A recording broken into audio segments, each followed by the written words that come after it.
last one really quick. So we talk about ally, enemy, and all these different softwares. What software does Trump have, and what software does Ball have? The father. Yeah, the father. Well, Trump software Well, appears. before you talk really quick about this is I used to be ask my grandpa different quotes and stuff, and he'd be able to distinguish what software someone was operating on. And that was very. I'm not able to do that, but he could see that, and it was kind of enlightening for me to see that people are operating under different softwares. But I didn't record on a lot of that stuff. But yeah. So what is though? Yeah, well, I think we talked about this in one other video that there are three levels of software. By software, I mean ways of looking at life. And there's an impersonal, an interpersonal, and a transpersonal. In the impersonal type of software, we see people not as individuals or as one with us, but we see them as objects. And when you see people as objects, you treat them as either predator or prey. We watched a program briefly last night about um, women who were invited from the Balkan countries and Russia to come over to the United States, and they were the prey of the people inviting them to come over. But when they came over, they became the predators, and they preyed on rich guys that wanted to have an affair outside of their There's no relationships. difference between predator and prey, right? Right. So in other words, they were playing both roles. See, when you're treating individuals, seeing individuals as objects, then you either are predator or prey. You don't have any other option. But then if you begin to upgrade your software a bit, the next level, the next more mature level of in growing up is to treat people as allies and enemies. And the first level of ally and enemies is where um, you are my ally and the rest of you are my enemies if you aren't my ally. But that's just where I have my ally and my enemies. The third, So that's like if I say if you help me out, then okay, we're cool. But if you don't, then I hate you. yeah, and I'm not going to help you out. I just want my own allies. Then the next level of maturity is where you make an agreement with other that I'll ally with you, and we will become allies, helping each other out. And and if you aren't willing to do that, then you're going to be my enemy. But I am at least willing to help you to get what you want if you help me to get what I want. So that's the third level of growing up. And then after allies and enemies, it begins to move more into an interpersonal thing. See, allies and enemies, you're still treating each other as objects. You're not really treating them as individuals. But on the next level, you begin to move into the interpersonal level where there's a combination. It could be good guy and bad guy, insider, outsider, superior, inferior, right or wrong. These are all different manifestations of an interpersonal way of seeing people. You relate to people as individuals, but you relate to them as either good guys or bad guys, insiders or outsiders. So that's a more interpersonal.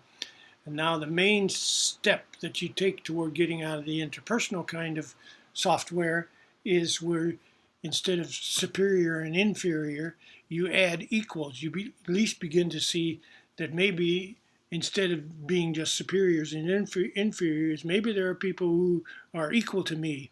All So, men are created equal. yeah, so that's a out step towards stepping out of the interpersonal. And the next level is where you begin to understand and participate on a transpersonal level. You're not fully there yet. And I call that mutual, we are mutual participants locally, where you're not working on the relationship, you're not working on cooperating, you're working on the project. And then you find different ways of cooperating, but the cooperation becomes a byproduct of your devotion to the project that you're working on. So you see the difference? You're not working on the relationship, you're working on the Mm, project. yeah. And then the next level projects where you begin to see that we're all, as Bucky said, we're all astronauts, we're all crew members on board one spaceship. And that's another big step, but there's still a sense of separation there. And eventually we begin to discover that we're not even individuals working on a global project. We are one in an ocean of being. Yes. Yeah, good. Or of what? Yeah, that's it, a being. So that's what I call our application software. This is how we apply ourselves in life.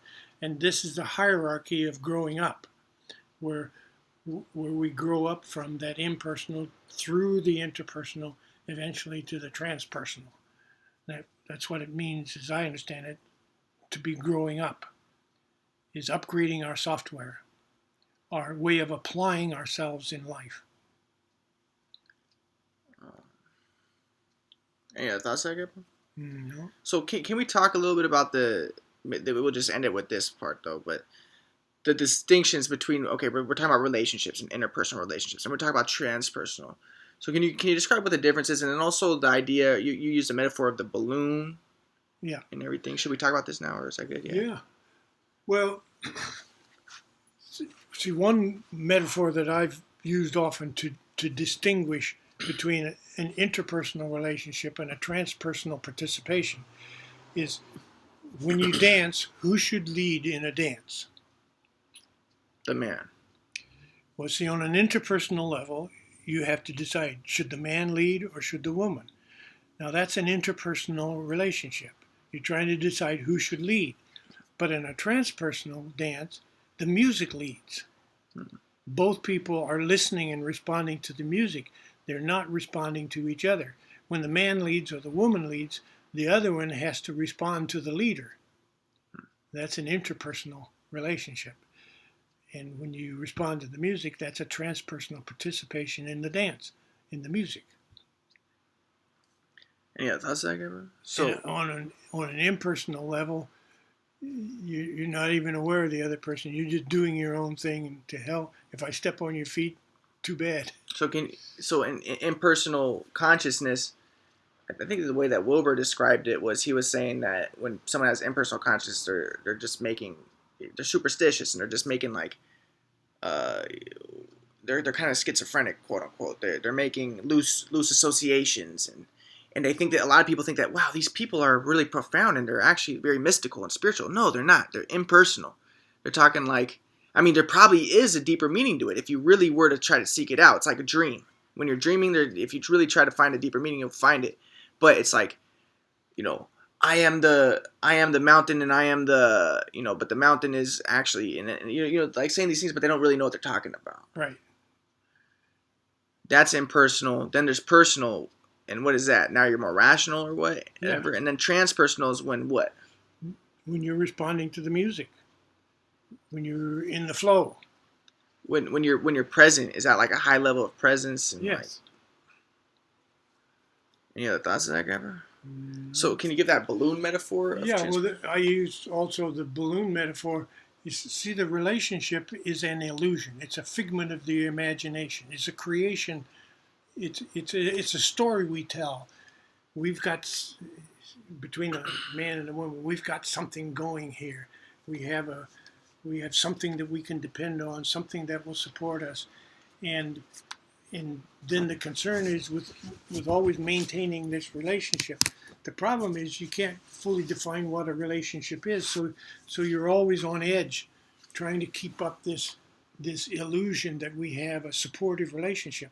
See, the relationship is not supporting you at all. It's just the illusion that is supporting you, and that's what the balloon represents. So that the focus is on maintaining this illusion that we have this supportive relationship, this homemade plan of protection and promotion that's going to serve us and support us for the rest of our lives, provide sustainability. So we're always working on that illusion that we have something going, rather than working mutual participation and supporting each other in your own creative projects. So how does that relate to the balloon? Can you give that metaphor? Well, the balloon is the illusion that there is such a thing that's So tell them though that the husband and the wife are throwing the balloon up and down as you talk to them. Yeah, So what I would do is I would then attempt to start explaining things, but they really were caught between paying attention to what I was saying and paying attention to keeping the balloon up. And I used that as an illustration.